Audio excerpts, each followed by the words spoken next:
Right, today we're going to start something new. I've got a massive new project in mind, so let's start planning the brand new Paludarium.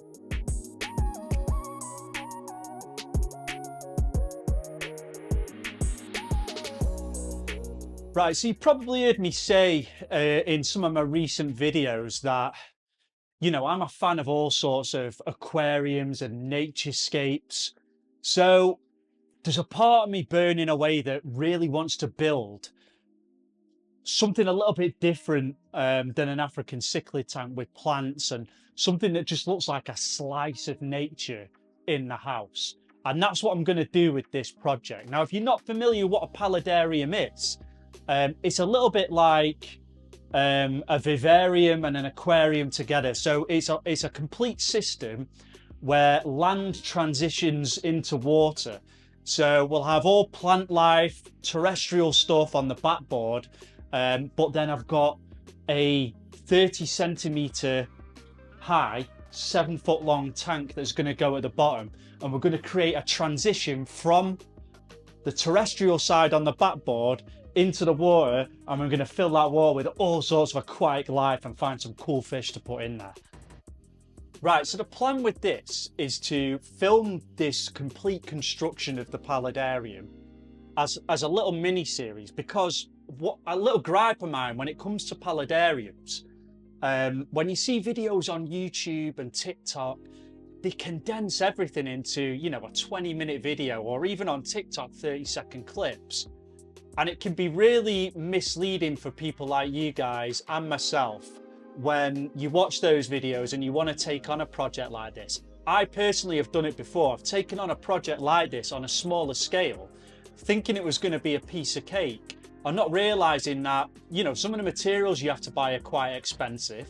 You're jumping from paycheck to paycheck to try and get these different bits in to continue building your project. So it's a much longer process and it requires a lot more planning than some of these tutorial videos actually make out. So we're going to do it as a complete series. You're going to watch me build this from scratch, plan it from scratch, and then you can get an idea how people like you and me actually go about making a project like this in real time. So let's address the elephant in the room. The tank's not here. And I'm going to be waiting a good 6 to 8 weeks before that's built and delivered and arrives with me. But what I want to do in the meantime is try and get this backboard set up, planned out and built. So there's various ways that you can go about making a backboard for a paludarium. This is where all our plants and branches and moss is going to go. But I've chosen to go for this Kingspan. The reason being is it's relatively cheap. It's water resistant on the surface, and spray foam, which we're going to use to scape this whole thing and make it look natural, bonds to it really well. So this is why I've chose this material. It's also really easy to cut. So if you want to cut it to size to fit whatever plans you've got for your paludarium, you can do it relatively easily. If you get things like wood, plywood, you've got to waterproof it. You've got to be careful with what you're using to waterproof that wood, because you've got to make sure that it's aquarium safe. And I always find it a little bit harder to work with, especially plywood, because if you've got humid rooms as well, or if you do put paint on there, sometimes plywood can actually bow and warp and come out of shape. So that's why I've chosen to go for the Kingspan, the insulation board. I'm going to have some plywood on the sides, which gives it a little bit of a wall halfway out, just so I can build some scaping onto that and make it look a little bit more boxed in. Because what I'm going to do is I'm going to have a misting system that's going to water the plants. So I don't want any of that mist escaping onto the walls or anything when this is built. So I'm going to add a short plywood wall here, and then I'm going to cover that in pond liner as well, just to give it just to make it water resistant, so I don't have to paint it and run the risk of it warping. Now this backboard's going to sit behind the tank. So with the tank not being here, what I need to do is make a measurement of 30 centimeters, which is pretty much bang on the lines there. And then I'm going to mark a line all the way down the backboard, so that I know when I'm building a background on this, that this is where the tank's going to start. So I know not to put any decor or plant pots anywhere below this line, because that's where the tank's going to start. So we'll start by doing that. Right, so we've got our line there now. So we know this is going to be all of our real estate, where we're going to start adding, you know, our spray foam, plant pots, things like that to get this thing going. So I don't know if any of you have ever built a vivarium or a paludarium before. You'll know that a technique that a lot of people use is they will, once they've put the spray foam on the back of this, is they will then coat it with silicone and then pack cocoa fibre or sphagnum moss onto it.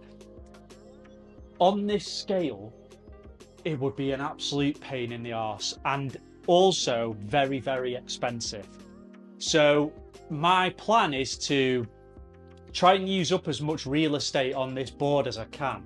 And the way I'm going to do that is by using things like pieces of wood, branches. But what I've also got is a couple of these panels. So they're sort of like a foam board, but they've got a rock texture on it, and the panels to put on walls and give it that kind of finish and design. But they're perfect. They cut perfectly, so it's like foam, and they're not very heavy either. So they're ideal to use on this backboard to take up some real estate. They're still going to give me a natural look. So I've got a couple of pieces already that I've already cut. So if you sort of get the idea of it, if we had sort of a piece there, and then we spray foam around that, and then what I'm going to do is, the plan is to then add some sort of pond liner over some bits of the spray foam where I can add moss onto it to grow. And then obviously I can silicone little bits here and there where I want to add a little bit of cocoa fibre onto it as well. And then get our plant pots in positions and stuff over this. So you'll see it as it goes along, as it's all coming together, but that's the plan. What I'm also going to do is I'm going to have a sort of 2 land areas at each end, and then I want to have a waterfall in the middle. So I'll have a waterfall sort of around this bit in the middle here. I've not decided on the size of it yet, but something like that, where the water's coming out back into the system, and then the system will have an overflow, and I'm actually going to sump this, because I'll use the sump for the misting system as well. So all the water that's going to be underneath the tank is what the misting system is going to derive, spray it on. The idea is the tank water obviously gets filled with some nitrates and stuff from the fish that are living in it, things that are decaying. If it goes down into the sump, we then take that back up, spray it onto the plants. We're just going to see immense growth from all the plants that are going to be on this living wall. So that's my plan anyway. I think it's going to work nicely. But what I'm going to do now is I'm going to take a couple of these pots what I've got together, get them into positions on the board, figure out where my branches and where my rocks are going to go. So I'll have a play around with it and how it looks, and then once we've done that, we can start adding some spray foam onto it then.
Right, and here it is, the final blueprint of the Paludarium build.